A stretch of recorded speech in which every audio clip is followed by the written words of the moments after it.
Исәнмесез, эфирда хәбәрләр программасы, студияда Адилия Бірханова. Шығарылышыбызның төп темалары хакында кыскача. 10 класс кончилась, война началась. Бір ғасырлық ғұмыр юлы. Зейда яшәүче Бөек Ватан сугышы ветераны Анна Моисееваға 100 яшь тулды. Настоящие защитники Отечества. Азатлык китерүче һәйкәл янында халык булган әфганчыларны искә алдылар. Зейда чаңгы буенча бөтен Россия ярышлар бара. Бөек Ватан сугышы ветераны зур хөрмәткә һәм ихтирамга лаек Анна Моисееваға 15 февральдә 100 яшь тулды. Ул бүгенге көндә исән-сау булган 3 ветеранның берсе.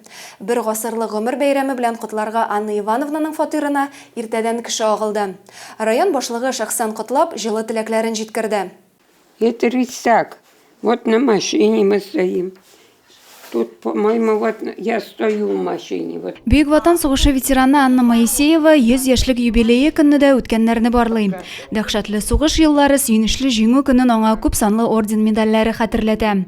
1941 елда ул мәктәпне тәмамлый. Чыгарылыш кичәсендә сугыш башлану турында хәбәр ителә. Тракторчы шул ук вакытта шәфкать туташы һөнәрләрен үзләштерергә өлгергән 19 яшьлек кыз үз теләге белән сугышка китә.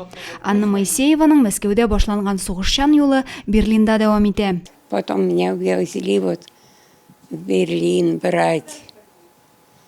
Старики все меня жалели. Дочка, на смерть идешь. А я говорю, а вы-то? А мы прошли всю зиму. И я, говорю, с вами шла. Ну вот тогда говорят, вы ведь без промаха стреляете. Стреляю, говорю я. А как это? Я говорю, не знаю, я стреляю. Анна Моисеева кыр госпиталендә эшли, меңнәрчә яраланган солдатны коткаруда зур тырышлык куя. Җиңү флагын Рейхстагка кадау мизгелләрен бүгенгедәй хәтерли ул. Аның стенасында үз имзасын да калдыра. Туган ягына кайткач карамалы балалар йортында эшли. Шулай ук туган якны өйрәнү музеена нигез салучыларның берсе була. Аннан соң үз һөнәре буенча 40 елдан артык үзәк дәваханәдә хезмәт куя. Бүген ул кызы, кияүе, 7 оныгы, 14 оныкчыгы һәм оныкчыгының баласы кадер хөрмәтендә яши. Отношение такое же, бля. И шулай нитә, как улым. Вот шулай бутан дискейти. Отношения, как семейные отношения, всякое бывает. Ну, молодец. Была когда-то. Да, и сейчас молодец. То, что обещали до 100 лет, значит, обещали, выдержали. 100 яшы белән котларга иртәдән Анна Моисееваның йортына кеше агылды. Район башлыгы, идарә, оешма җитәкчеләре җылы тәбрикләү сүзләрен җиткерде. Россия Федерациясе Дәүләт Думасы депутатлары Айдар Метшин һәм Олег Морозов, Татарстан Дәүләт Советы депутаты Николай Нефёдов котлауны видео язма аша юллаганнар. Депутатлар ярдәмчеләре Анна Ивановнага истәлекле бүләкләр тапшырып гомер бәйрәме белән котладылар. Это от Олега Викторовича, чтобы зимними вечерами вас грели. Вот такая теплая обувь. Вам, пожалуйста, цветы. Бөек Ватан сугышы ветеранының 100 яшьлек юбилей чарасы аның йорты каршында дәвам итте. Зур хөрмәткә һәм ихтирамга лаек шәһәрдәшебезнең туган көне изге теләкләр концерт номерлары белән үрелеп барды. Адилия Бірханова, Денис Ипатов, Зей хәбәрләре. 1989 елның 15 феврале илебез тарихына мәңгелеккә кереп калды. Бу көнне Совет гаскәрләренең соңгы сугышчылары Әфганстан җиреннән чыгарылды. 10 елга сузылган сугышта районнан 211 ир-ат катнашты. Ел сайын зәй әфганчылары җыелып, халык булган иптәшләрен искә ала. 15 февральдә илебез Әфган сугышыннан Совет гаскәрләрен чыгаруның 34 еллыгын билгеләп үтте. Шул уңайдан азатлык китерүче солдат һәйкәле янында митинг узды. Искә алу чарасына хакимият, хәрби комиссариат вәкилләре, кайнар нокталарда хезмәт иткән зәйлеләр катнашты. Район башлыгы урынбасары Петр Уразайкин әфганчыларга изге теләкләрен җиткерде. С Заинского района призвались 211 солдат. К сожалению, 7 военнослужащих остались на поле боя. Они с честью и с достоинством выполнили свой воинский долг 10 елға сузылған Афган сугышында Зейден 200-ден артық солдат ватан алдындағы бурычын үтей. Кызганычка каршы шуның 9-ы туган якларына әйләнеп кайтмый. Бүгенге көндә Афганстанда хезмәт иткән 150 зәйле яши. Яуда калган сугышчыларны 1 минут тынлык белән искә алдылар. Азатлык китерүче һәйкәл янына чәчәкләр салдылар. Бу көнне яшь армиячеләр хәрәкәте сафларына 38 укучы кабул ителде. Алар илнең лаеклы сакчылары булырга ант бирделәр. Адилә Борханова, Александр Тимофеев, Денис Ипатов, Зей хәбәрләре. Татарстан мәктәпләрендә 1 февральдән 18-не кадәр без Россия гражданнары дигән парламент дәресләре уза. Алар республикада игълан ителгән милли мәдәният һәм гореф-гадәтләр елына багышлана. Зейнең мәгариф оешмаларында да район җитәкчелеге катнашында парламент дәресләре үткәрелде. У нас существует военно-патриотическое направление в нашем воспитании. Это у нас бойцы юной армии. Отряд юной армии у нас носит имя Владимира Сухарева. Политехник колледжда үткәрелгән парламент дәресе биредәге музей белән танышудан башланды. Афган сугышында һәлак булган күллиятнең элекке студентларын искә алдылар. Парламент дәресен район башлыгы Разиф Кәримов үзе алып барды. Быел дәрес традицияләрне саклап киләчәкне төзибез дип аталды. Без хәзерге вакытта илебез азатлыгы, тынычлыгы өчен көрәшкән кешеләр өчен җаваплы дип аңлатты ул үз чыгышында. Дәрес вакытында шулай ук республикада игълан ителгән милли мәдәният һәм гореф-гадәтләр елы турында да сүз барды. Зей районында 20 төрле милләт вәкиленең дус һәм бердәм булып яшәвен билгеләп үтте. Бу атнада район хакимиятендә мөһим киңәшмәләр узды. Комиссия утырышларында район территориясендә янгыннар белән бәйле вәзгыять тикшерелде. Шулай ук райондагы санитар-эпидемиологик хәл турында фикер алыштылар.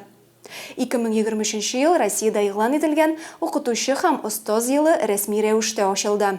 Зейдә санитар-эпидемиологик иминлек буенча комиссия утырышы үтте. Узган елда тышкан бизгәге белән 17 кеше авырган. 2021 елда бер генә очрак теркәлгән. Әлеге вирусны юктыруда тышканнар сәбәпче, шуңа күрә авыл хуҗалыгы эшләрен башкаручыларга, урман кырларда эшләүчеләргә аеруча сак булырга кирәк. Авыруга каршы вакцина юк, шунлыктан күп кенә саклану чараларын күрергә кирәклеген билгеләп үтте комиссия рәисе Эмиль Галеев. Хакимият бинасында гадәттән тыш хәлләр буенча комиссия утырышы да үтте. Анда Татарстанда янгыннар һәм газ белән агулану очракларының кинәт артуы хакында сөйләштеләр. Күңелсез хәлләрне булдырмас өчен тиешле хезмәтләр эшчәнлеген барладылар. Комиссия рәисе Эмиль Галеев шәхси йортларда күзәтүләр, профилактик тикшерүләрне арттыруны билгеләп үтте. Янгын күзәтчелеге бүлеге башлыгы урынбасары Айдар Хәбибуллин хәбәр итүенчә, ел башыннан район территориясендә 9 янгын чыгу очрагы теркәлгән. Бу узган елның шушы чоры белән чагыштырганда 3-кә күбрәк диде ул. 2023 ел Россиядә укытучылар һәм остазлар елы дип игълан ителде. Елны 14 февраль көнне республика рәисе катнашында рәсми рәвештә ачтылар. Ачылыш чарасында видео элемтә аша Татарстанның барлык районнары да кушылды. Хакимият бинасына Зейнең мәгариф оешмалары җитәкчеләре, педагоглар җыелды. Бу ел укытучыларның югары статусын һәм аларның эшенең мөһимлеген ассызыклый. Татарстанда педагог һөнәре яңа дәрәҗәгә чыксын өчен барысы да эшләнә дип билгеләп үтте Рөстәм Миннеханов. Зейгә Татарстанның 16 шәһәр районыннан иң көчле баскетбол командалары җыелды. Безнең шәһәрдә 3 көн дәвамында Кэс-баскет мәктәп баскетбол лигасы чемпионатының зона этабы башланды. Кызу ярышларны безнең иҗат төркеме дә төшереп кайтты.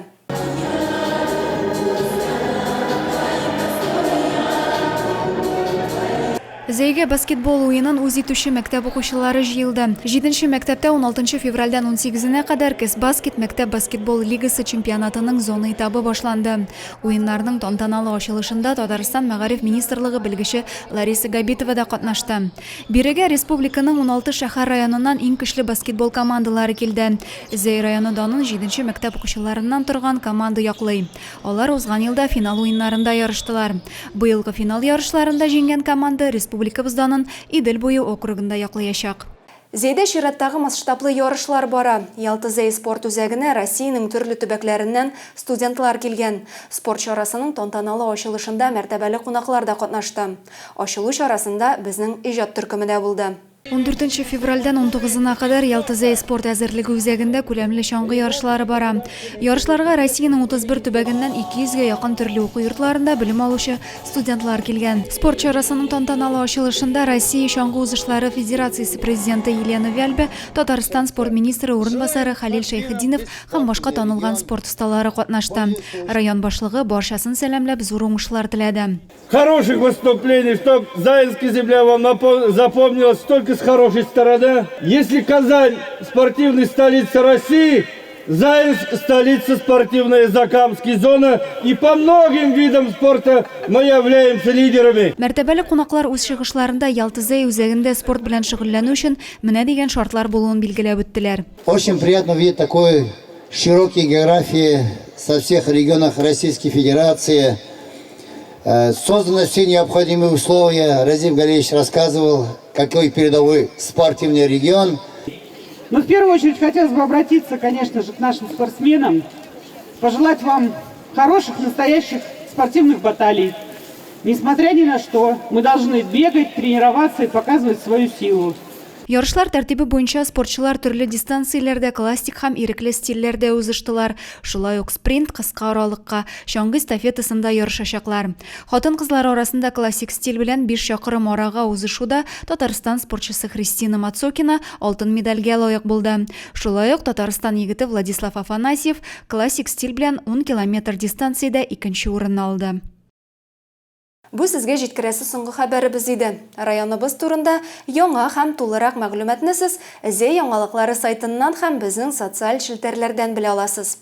Ә мин сезнең белән сау буллашам, сау сәламәт булыгыз.